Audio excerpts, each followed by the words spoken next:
তো বন্ধু, আপনাদের হাতে থাকা মোবাইলের গ্যালারিতে অনেক সময় কি হয়, কিছু ব্যক্তিগত ফটোস ভিডিওস থাকে যেগুলো আপনি কোনোদিনই চান না অন্য কারোর সাথে শেয়ার করতে, আর আপনি তাই চিন্তা করেন। তো চলুন, আজকের পর থেকে চিন্তা করার কোনো দরকার নেই। আমি আপনাদেরকে দেখাবো কিভাবে ওই ফটোস ভিডিওসগুলো আপনারা আপনাদের মোবাইলের মাধ্যমে একটা সেটিংসের মাধ্যমে কিভাবে একান্তই ব্যক্তিগত করে রাখবেন। তো বন্ধু, আমরা সবাই মোবাইল ব্যবহার করি এবং মোবাইলের গ্যালারিতে কি হয়, কিছু ব্যক্তিগত ফটোস ভিডিওস থাকে। আর অনেক সময় কি হয়, আপনাদের কিছু বন্ধুবান্ধব আত্মীয় স্বজন ওই ফটোস ভিডিওসগুলো দেখতে চায়। সেক্ষেত্রে কি হয়, এখন যদি আপনার ওই ব্যক্তিগত ফটোস ভিডিওসগুলো যদি গ্যালারির সামনে চলে আসে, তখন কি হয়, আপনাদের একটা অস্বস্তিকর পরিস্থিতির সৃষ্টি হয় এবং আপনাদের টেনশন বেড়ে যায়। তো চলুন, আজকের পর থেকে আমি আপনাদেরকে একটা সহজ সলিউশন বলে দেবো, যেটার মাধ্যমে আপনারা ওই ফটোস ভিডিওসগুলো, কিছু থার্ড পার্টি অ্যাপ্লিকেশান আছে, অথবা আপনারা যদি তাও না করেন, আপনাদের যে মোবাইলের সেটিংস আছে সেই সেটিংসের কিছু ট্রিক্স বলে দেবো। সেইখান থেকে আপনারা ওই ফটোস ভিডিওসগুলো পাসওয়ার্ড এবং ফিঙ্গার লকের মাধ্যমে আপনারা একান্তই ব্যক্তিগত করে সেভ করে রাখতে পারবেন গ্যালারিতে, এবং আপনারা ওই ফটোস ভিডিওসগুলো অন্য কেউ দেখতে পাবে না। তো চলুন বন্ধু, তার জন্য সবার প্রথমে কি করতে হবে, আপনাদেরকে আপনাদের মোবাইলের যে গ্যালারি আছে সেই গ্যালারিতে যেতে হবে। ঠিক আছে? তো সবার প্রথমে আমি আমার মোবাইলের ফটো গ্যালারিটা ওপেন করে নেবো। তারপরে দেখুন, যে ফটোস বা ভিডিওসগুলো আপনারা একান্তই ব্যক্তিগত করে রাখতে চাইছেন, সেই ফটোস ভিডিওসগুলোর উপরে আপনারা ট্যাপ করে ধরে রাখবেন। ঠিক আছে? মনে করুন এই দুটো ফটোকে আমি ব্যক্তিগত করে রাখতে চাই। তো এরপরে দেখুন, ট্যাপ করার পরে নিচের দিকে একটু দেখিয়ে দিই আপনাদেরকে। এই যে একটা অপশান দেখতে পাচ্ছেন, একটু দেখুন খেয়াল করে, সেট অ্যাজ এ প্রাইভেট। তো আপনারা কি করবেন, এই অপশানটাতে ট্যাপ করবেন। ঠিক আছে? তো বন্ধুরা, এরপরে একটু খেয়াল করলে আপনারা দেখতে পাবেন নিচের দিকে একটা সেট পাসওয়ার্ড বলে আপনাদের পাসওয়ার্ড সেট করতে বলছে। অর্থাৎ আপনারা যে ফাইলগুলো লুকিয়ে রাখবেন তার জন্য একটা পাসওয়ার্ড আপনারা সেট করে নেবেন। তো এটা একটু ব্ল্যাক স্ক্রিন হয়ে গেছে, তার কারণ এটা একটা পাসওয়ার্ড তৈরির ব্যাপার আছে, তো একটু প্রাইভেসির ব্যাপার আছে, সেই কারণে এটা ব্ল্যাক স্ক্রিন হয়ে গেছে। তো পাসওয়ার্ডটা আপনারা আপনাদের মতো করে সেট করে নেবেন।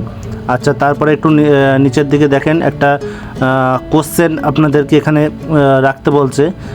পরবর্তীতে যদি আপনারা পাসওয়ার্ড ভুলেও যান, তো আপনারা এটার মাধ্যমে রিকভারি করতে পারবেন ওই ফটোস বা ভিডিওস যেগুলো আপনারা হাইড করে রাখছেন। ঠিক আছে? তো আপনারা আপনাদের মতো করে নেবেন। এবার দেখেন, এই যে দুটো ফটো আমি সিলেক্ট করে নিলাম, আমি চাইছি এই ফটোগুলো আমি প্রাইভেট করে রাখতে। তো তার জন্য আবার সেট করে নিলাম, তারপর প্রাইভেটে ট্যাপ করতে হবে। আচ্ছা, ফটোগুলো থেকে এনক্রিপশান হয়ে যাচ্ছে, হাইড হয়ে গেছে। আচ্ছা, এবার হাইড হলো কি না হলো আপনারা কীভাবে দেখবেন, আপনারা আবার ব্যাগে আসবেন, ব্যাগে এসে সেটিংসে যাবেন। সেটিংসে যাওয়ার পর একটু নিচের দিকে স্ক্রল করবেন। স্ক্রল করার পরে দেখুন নিচের দিকে একটা অপশান আসবে আপনাদের সামনে, সিকিউরিটি অ্যান্ড প্রাইভেসি। আপনারা এই অপশানটাতে ট্যাপ করবেন। ঠিক আছে? আবার একটু নিচের দিকে স্ক্রল করবেন, নিচের দিকে একটু খেয়াল করলে দেখতে পাবেন প্রাইভেট সেভ বলে একটা অপশান আছে। তো আপনারা এই অপশানটাতে ট্যাপ করবেন। আচ্ছা, এরপরে আপনারা যে পাসওয়ার্ডটা সেট করেছেন সেই পাসওয়ার্ডটা আবার পুনরায় দেবেন। দেওয়ার পর আবার ব্যাগে আসবেন, ব্যাগে এসে ফাইলে চলে আসবেন। ফাইলে এসে দেখবেন, একবার চেক করে আপনাদের যে প্রাইভেট করা ছিল যে ছবিগুলো, সেগুলো আবার ব্যাগে চলে এসছে।